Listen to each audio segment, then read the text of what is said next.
Oi galera, tudo bom? Hoje estamos mais uma edição do programa Polêmica. Apresenta a gente. E hoje a gente vai falar sobre saúde no Brasil, impasses e desafios enfrentados pelo SUS. Sim. Temos aqui nessa bancada Cecília Dias, Giovana Pereira, Giovana Costa, prazer. Briana, e o Gustavo Carvalho e eu, lindão daqui. Vamos lá. A gente vai começar essa discussão falando sobre como surgiu o SUS.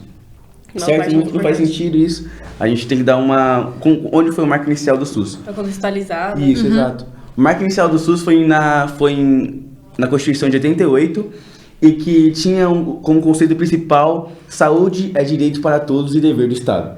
Então é um direito bem inclusivo, uma proposta boa. O SUS compreende saúde como parte do entendimento e qualidade de vida e foi baseado nos conceitos de universalidade, integridade e equidade. O mais importante dentre os três, claro que os três se conversam, mas o mais importante deles é a integridade, que vai falar que as pessoas têm o direito de serem atendidas no conjunto de suas necessidades. Justo, muito bom. O SUS é reconhecido mundialmente como uma política pública importante e com grande potencial, porque realmente é uma política gratuita e que atende todo mundo, ou pelo menos essa é a proposta. Do mundo. Isso. Verdade. O SUS compreende saúde como parte do entendimento e qualidade de vida. Então, segundo dados da IBGE, a expectativa de vida no país cresceu. Tava 78 anos no ano de 2008. Mano, dado pra mim não dá. Tá, eu falo essa parte. Não vai ficar menos sua bolsa. Calma, eu vou falar essa parte. Em 2008, a expectativa de vida era 78 anos. Agora, pra homem... Não, calma. É a mesma coisa. Não, por que tem essa Vida divisão? do brasileiro. Do brasileiro em geral era 68. Para Tá. homem, 69. Ah, tá. Em 2008, a expectativa de vida em geral para os brasileiros era 78 anos. Para os homens, 69 e para as mulheres, 76. A população de idosos cresceu no ano de 2000... De 98 No até ano de 2000. isso. 98 a 2000, 107% e os jovens, 14%. Por esses dados de 98 a 2000, a gente percebe que a população de idosos aumentou muito, enquanto a de jovens aumentou, mas não tanto, entendeu? E uma justificativa para isso é que é a diminuição no índice de fecundidade do brasileiro. Então, hoje a média de filhos do brasileiro é de 1,8. Diminuiu em relação aos anos anteriores. E por esses dados, o sistema de saúde brasileiro está passando por uma importante transição demográfica e que está em curso no país. Ou seja, o país inteiro está passando por essa transição. Sim. Diante das perspectivas, essa transição demográfica mudará o perfil da população brasileira. Levantamentos que o IBGE fez falam que em 2050 mais de 100 milhões de brasileiros terão mais de 50 anos. Caramba. Então, se não for implantada uma política de prevenção de doenças e promoção da vida saudável, haverá uma população de idosos com vários problemas de saúde, o que transforma o sistema de saúde e dificultará o seu financiamento. Realmente. Ou seja, se você tem mais gente idosa com mais problemas de saúde, que na cidade O sistema tem que meio cumprir natural, com esses isso. problemas. E o financiamento fica muito mais difícil, sim. entendeu? Financiamento do Estado ainda. Então a gente tem que, o SUS tem que agora ter uma necessidade de identificação precoce dos fatores de risco. Sim, prevenir para não... Exato. Não remediar. Há também a relação nutricional dos brasileiros. O sobrepeso e a obesidade aumentaram. Em 2009, o sobrepeso atingiu 30% das crianças entre 5 e 9 anos. E 48,1% da população hoje em dia está no sobrepeso e 15% é obesa. As famílias brasileiras vêm trazendo para dentro de casa uma dieta mais industrializada e menos tradicional, que é muito mais calórica e menos nutritiva. Verdade. E isso causa reflexo no organismo, porque resulta em enfermidades, como uma enfermidade que é recorrente agora no Brasil, é o descontrole da pressão arterial, que vem desses maus hábitos alimentares. Realmente. Colesterol também. Colesterol também. E realmente são doenças que vêm aumentando, né? Isso. E essa problematização no SUS é fundamental, porque diz muito sobre a política de saúde no Brasil e os impasses e desafios que o SUS tem que cumprir e que vai ter pela frente, e que já está tendo, né? E em que o direito à saúde praticamente se confunde com o direito à vida. Por quê? Saúde significa o quê? Que você tem que ter uma alimentação saudável, condições de trabalho saudáveis, moradia digna, saneamento básico eficiente, e tudo isso está integrado com a definição de saúde, mas também com o direito à vida. São vários elementos que compõem. Exato. Não só... É integrado, entendeu? Não é só o hospital, por exemplo. Isso, entendeu? Saúde é resultado de um conjunto de determinantes, os quais o SUS apresenta-se como uma proposta nessa direção. Então, o SUS caminha nessa direção, tem uma proposta nessa direção, mas, como a gente está falando aqui, essa introdução inicial, ele vai enfrentar muitos problemas pela frente, se já não vem enfrentando. Exatamente. Diante dessa discussão, a gente vai focar nesse debate aqui agora sobre 5 enfoques. Serão esses: doenças crônicas não transmissíveis, como a diabetes; doenças transmissíveis, como a AIDS; fatores comportamentais de risco modificáveis, como o tabagismo; dependência química e uso crescente e disseminado de drogas lícitas e ilícitas. A gente vai começar falando sobre as doenças não transmissíveis, como a hipertensão e a diabetes. A hipertensão, na verdade, essas doenças são os que geram um maior número de casos de mortes no país. Elas matam mais do que as doenças infecciosas. E 75% do valor que o SUS destina para ajudar as pessoas com esse tipo de doença vão para pacientes que têm problemas cardiovasculares. Caramba, bastante. O que eu falei?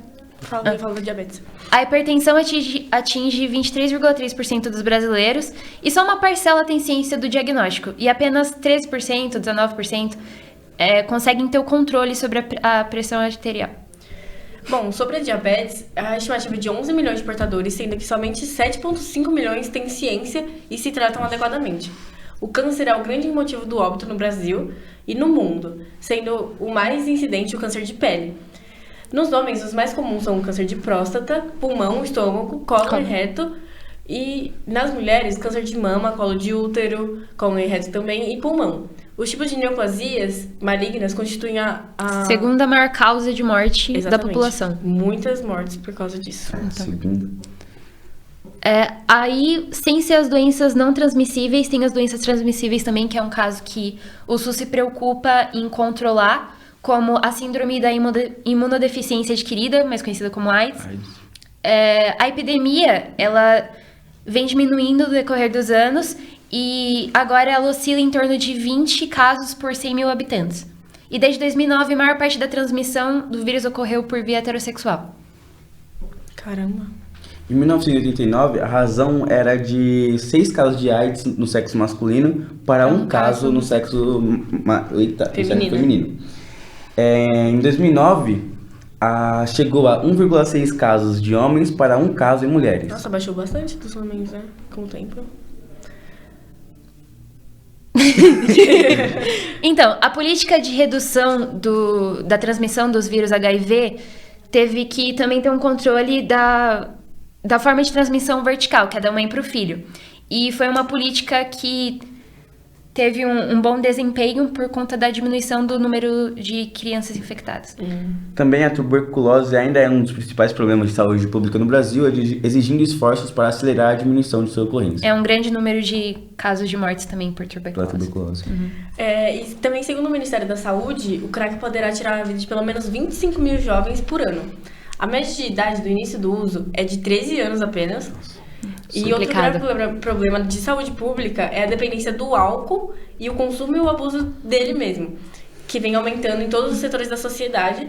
Ele, além de causar danos irreversíveis a vários órgãos, está também relacionado a cerca de 60% dos acidentes de trânsito e 70% das mortes violentas. Não é à toa que teve a criação da lei seca, né? Exatamente. Foi muito útil. O consumo de álcool nas vias de trânsito. Exatamente. É realmente bem recorrente. As pessoas não tem muita noção. Acha que nada vai acontecer. Exatamente. Isso é decorrente do vício no alcoolismo. Exatamente. A gente enfatizou, né?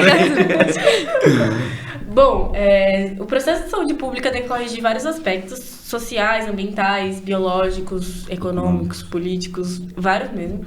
Segundo os números do IBGE de 2007, o gasto com saúde pública representou 8,4% do PIB do país, sendo 58,4% gasto pelas famílias e 41,6% gasto pelo governo.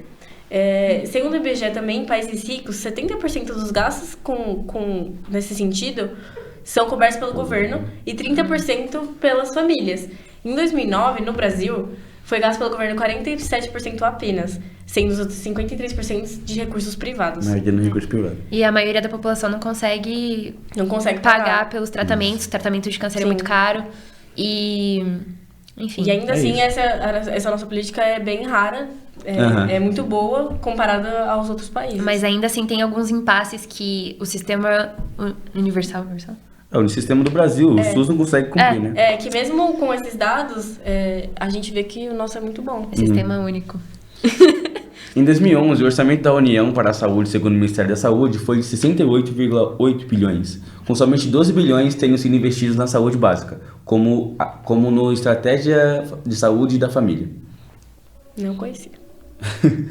Em 2013, revelado pelo MAS, Assistência Médica Sanitária, dos 432 mil leitos de hospitais no país, 35,4% pertenciam a hospitais públicos e 64,6% a hospitais particulares. Realmente é muito... A maioria nos hospitais particulares. Porque os hospitais públicos muitas das vezes não dão conta, não tem nem leito suficiente para as pessoas. Isso chega a ser um pouco contraditório com o que a gente está falando sobre o nosso ser um dos melhores no mundo, sendo que nos outros dados, o IBGE constatou que nos países ricos 70% dos gastos são cobertos pelo governo. Mas chega a ser um pouco contraditório. Exato. Então, a gente tem uma política de saúde pública mas que na verdade é contraditória porque entra com os impasses da política de saúde privada, que também vem forte. Exatamente. Que sentido lucrar. Exatamente.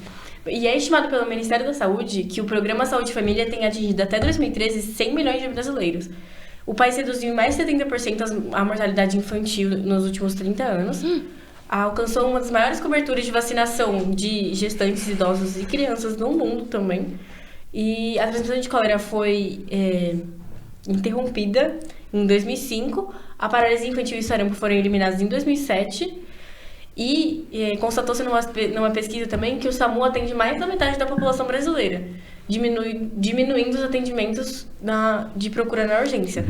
O programa de farmácia ele também disponibiliza medicamentos com até 90% de desconto.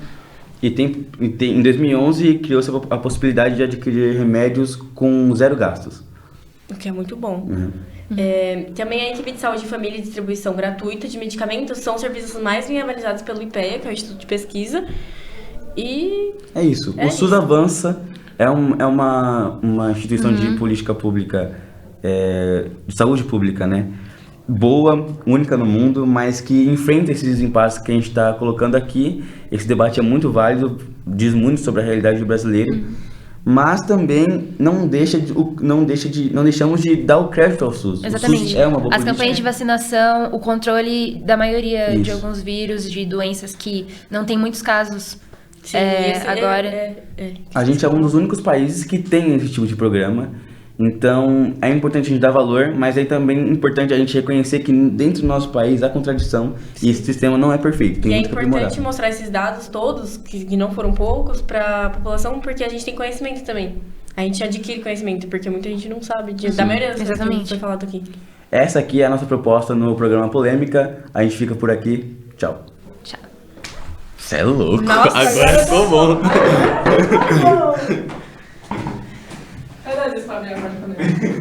Só puxar a parte. Eu sei, não, eu quero direto. Não, deixa eu ir. Obrigada.